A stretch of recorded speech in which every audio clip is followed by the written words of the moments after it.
가까이 주께 가까이 날 이끄소서. 우리 주님만을 원합니다. 채워주소서. 주의 사랑은 신선한 찬양들을 주 있도록. 목마른 나의 영혼 주를 부르니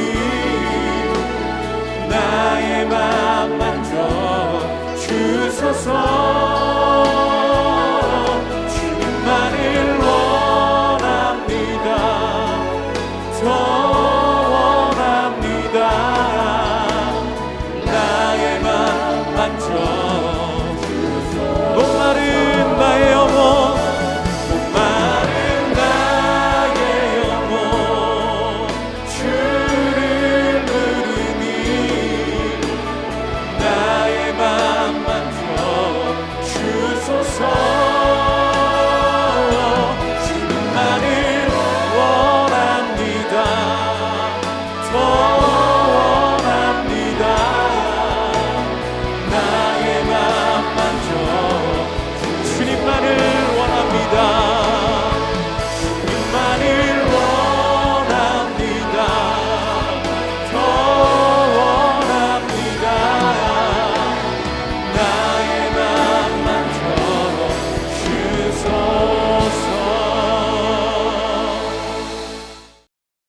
제14장.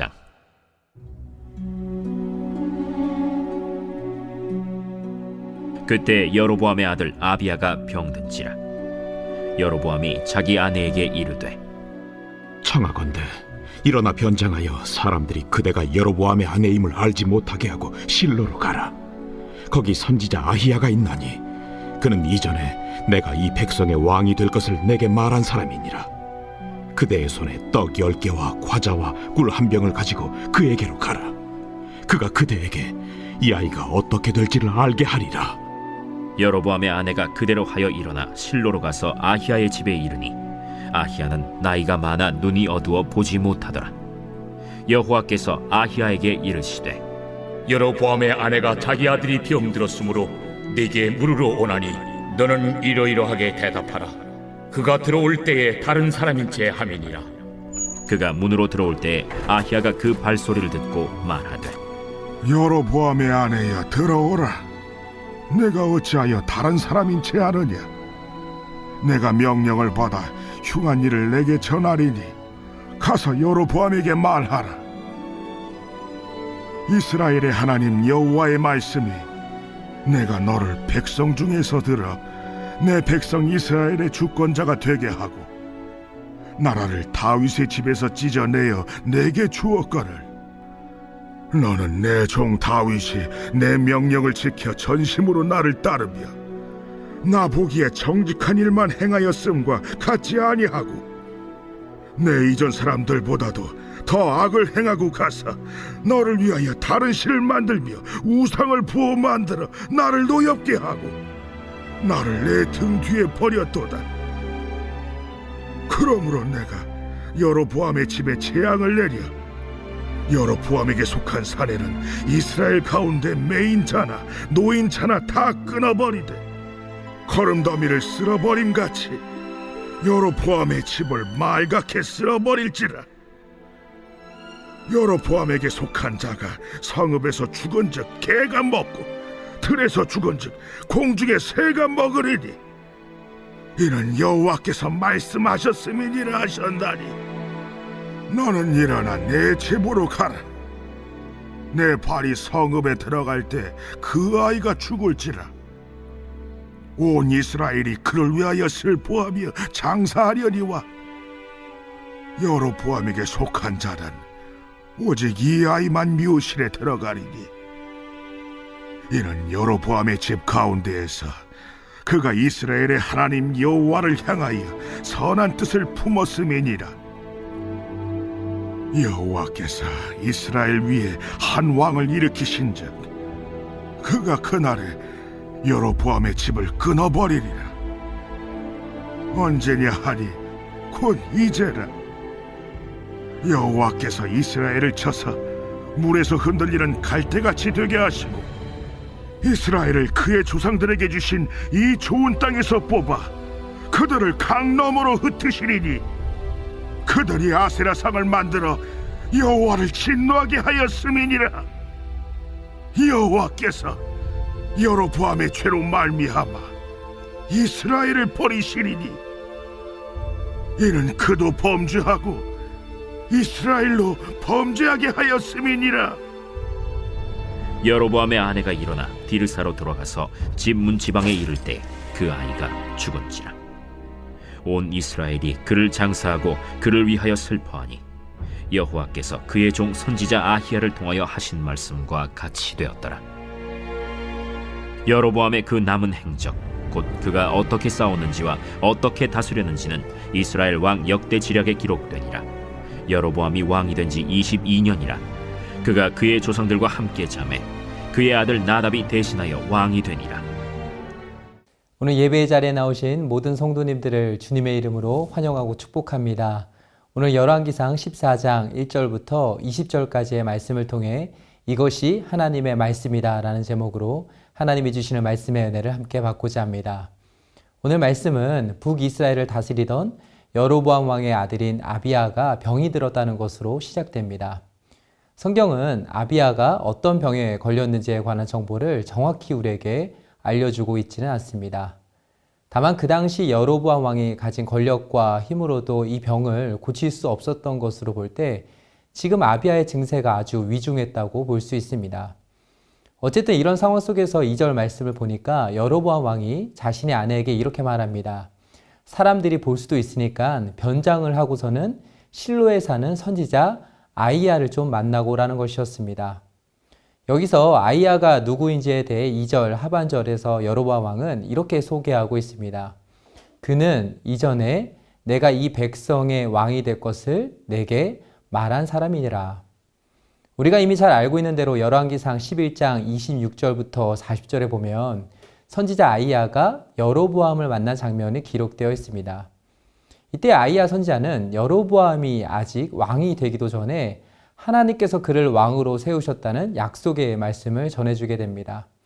그리고 이제 열왕기상 12장으로 넘어와서 이 약속의 말씀은 실제가 되었습니다. 여로보암이 북이스라엘을 통치하는 왕이 되었습니다. 그렇게 아히야 선지자와의 만남은 11장으로 끝이 났습니다. 근데 지금 갑자기 14장으로 와서 여로보암 왕과 아히야 선지자의 두 번째 만남이 이루어지고 있습니다. 물론 이번에는 여로보암 왕이 직접 만나는 것은 아니었습니다. 자신의 아내를 아히야 선지자에게 보냈습니다. 그러면서 그 이유에 대해 3절에 이렇게 말씀하고 있습니다. 그대의 손에 떡 10개와 과자와 꿀 한 병을 가지고 그에게로 가라. 그가 그대에게 이 아이가 어떻게 될지를 알게 하리라. 여기 하반절을 공동 번역 성경으로 보니까 이렇게 번역하고 있습니다. 왕자가 낳을지 낳지 못할지를 그가 말해줄 것이요. 사실 이 말씀을 묵상하면서 조금은 의아하다는 생각이 들었습니다. 지금 상황이 어떠했냐면 그냥 의례적으로 선지자 아히야를 만나려고 했던 것이 아니었습니다. 뭔가 정치적으로나 종교적인 이유 때문도 아니었습니다. 자신의 아이가 많이 아픕니다. 자기 능력으로는 고칠 수가 없었습니다. 해결할 방법이 없었습니다. 그러면 당연히 상식적으로 볼 때 아버지로서 여로보암 왕이 가장 중심을 두고 해야 하는 말은 다른 것이 아니었습니다. 이 아이를 좀 살려달라는 것이었습니다. 병에 걸려 누워있는 이 아이의 병이 낫게 되는 것을 가장 먼저 구하고 원해야만 했습니다. 근데 지금 여로보암 왕의 말을 들어보면 이런 절박하고 간절한 마음이 여기에 담겨 있지 않습니다. 물론 아이 때문에 선지자 아히야를 찾아간 것은 맞습니다. 하지만 하나님께서 그 아이를 고쳐주실 것이라는 믿음이 그에게 있었던 것은 아니었습니다. 특히 3절 상반절에 보면 그의 아내를 향해 빵 10개와 과자, 꿀 한 병을 가지고 아히야 선지자를 찾아가라고 말합니다. 이것은 여로보암 왕의 마음속에 다른 이방신들처럼 하나님도 거래 조건이 맞으면 들어줄 것이라는 어리석음이 그 안에 담겨 있는 것이었습니다. 결국 아히야 선지자를 만난 여로보암 왕의 아내를 향해 하나님이 주신 말씀은 무엇이었습니까? 강력한 심판의 메시지였습니다. 이 심판의 메시지가 얼마나 무섭고 강력했냐면 13절에 보니까 이렇게까지 말씀하셨습니다. 온 이스라엘이 그를 위하여 슬퍼하며 장사하려니와 여로보암에게 속한 자는 오직 이 아이만 묘실에 들어가리니 이는 여로보암의 집 가운데에서 그가 이스라엘의 하나님 여호와를 향하여 선한 뜻을 품었음이니라. 유진 피터슨 목사님이 쓰신 메시지 성경에 보면 12절과 13절을 함께 묶어서 이렇게 표현하고 있습니다. 이것이 전부입니다. 집으로 돌아가십시오. 당신이 성읍에 발을 들여놓는 순간 당신의 아들이 죽을 것입니다. 모든 사람이 장례식에 와서 그의 죽음을 애도할 것입니다. 여로보암의 가문에서 제대로 장사될 사람은 그 하나뿐입니다. 하나님, 이스라엘의 하나님께서 좋게 말씀하실 사람도 그 하나뿐입니다. 여로보암의 아들인 아비야에 대해 하나님의 평가는 아주 긍정적이었습니다. 그러면 우리가 흔히 생각할 때 하나님께서 아비야를 고쳐주시고 오래 살게 하시면서 하나님을 잘 믿는 왕이 되는 것이 가장 좋은 해피엔딩이라고 말할 수 있을 것입니다. 근데 오늘 본문에서 하나님은 정반대의 말씀을 하십니다. 아비야가 지금 죽는 것이 다행이라는 것입니다. 이것이 그에게 복이라는 것입니다. 인간적으로만 보면 너무나도 안타까운 일이지만 궁극적으로 볼 때 이것이 하나님이 그에게 베풀어 주시는 은혜이자 하나님의 호의라는 것입니다. 다시 말해 여로보암과 이스라엘에 임하게 될 심판과 다가올 재앙이 너무나도 가혹하고 엄청나기 때문에 하나님을 잘 믿었던 아비야를 하나님께서 거기에서 미리 건져주셨다는 것입니다. 이것이 오늘 본문 18절까지의 내용입니다.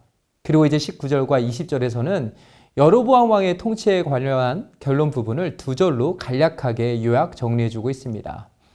저 안에 사랑하는 여러분, 이런 맥락의 흐름에 따라 저는 오늘 여로보암 왕에 관한 말씀을 곰곰이 묵상하면서 하나님이 이 말씀을 통해 오늘을 사는 성도인 우리에게 주시는 하나님의 교훈은 무엇일까라는 생각을 해보게 되었습니다.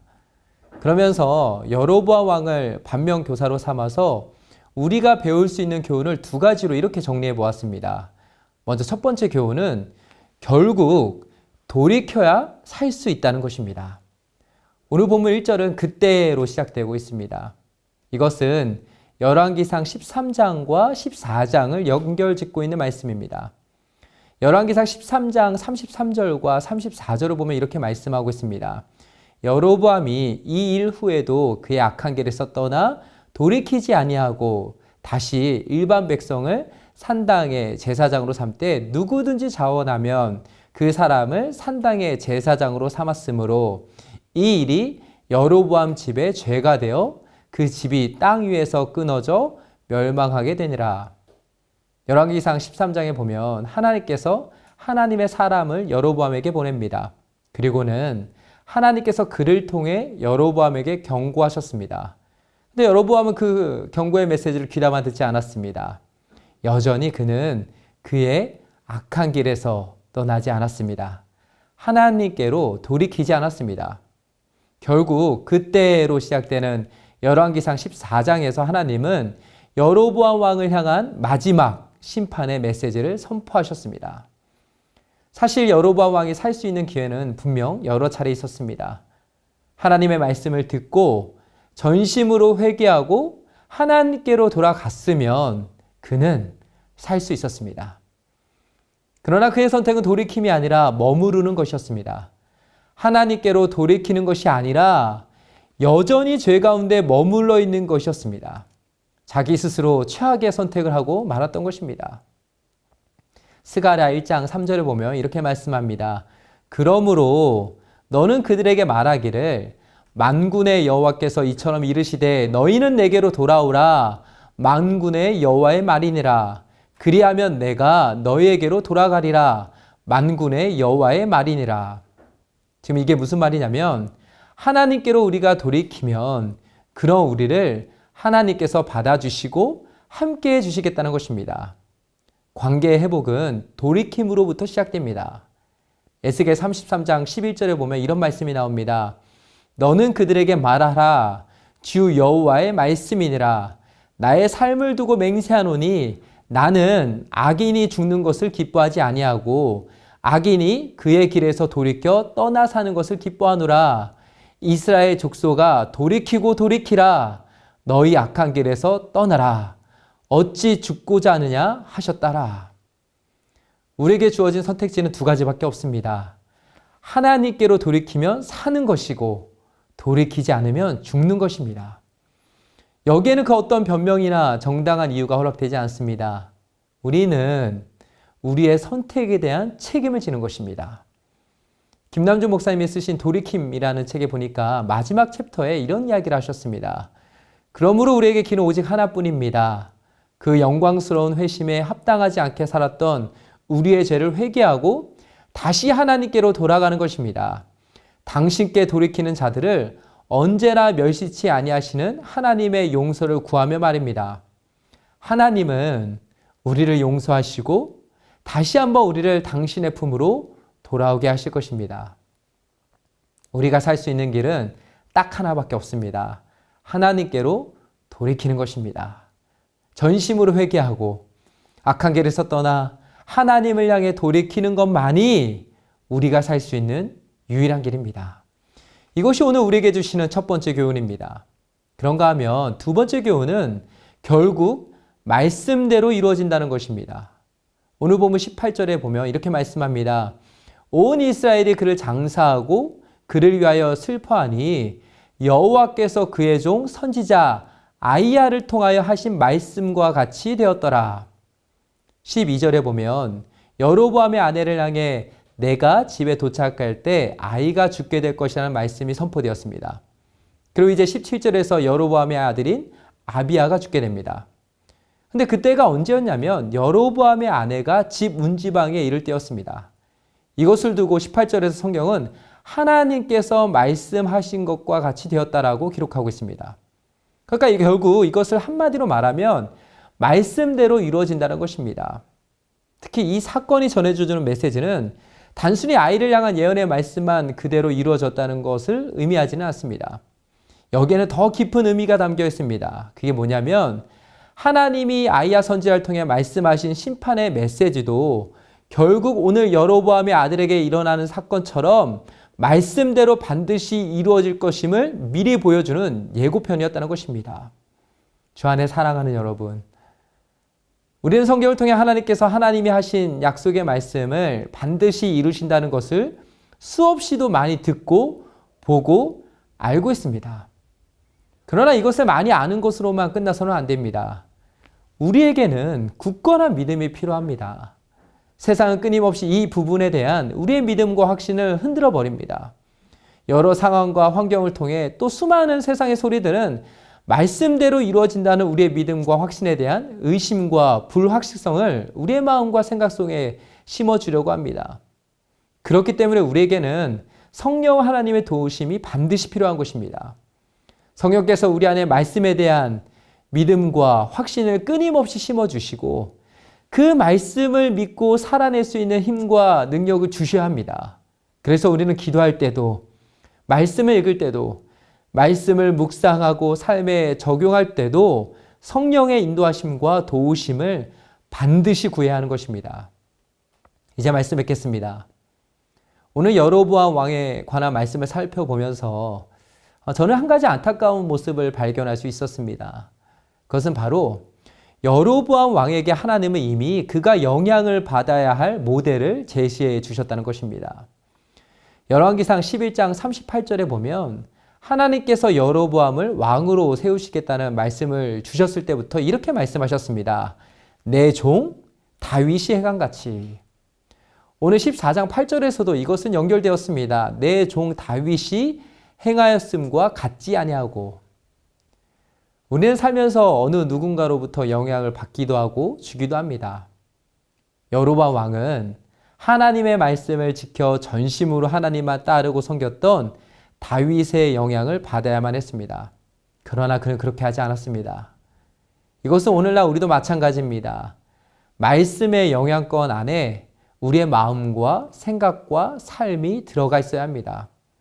그럴 때 우리는 말씀 앞에서 우리 자신을 돌아보고 회개하고 돌이켜 말씀대로 일하시는 하나님만 바라볼 수 있게 됩니다.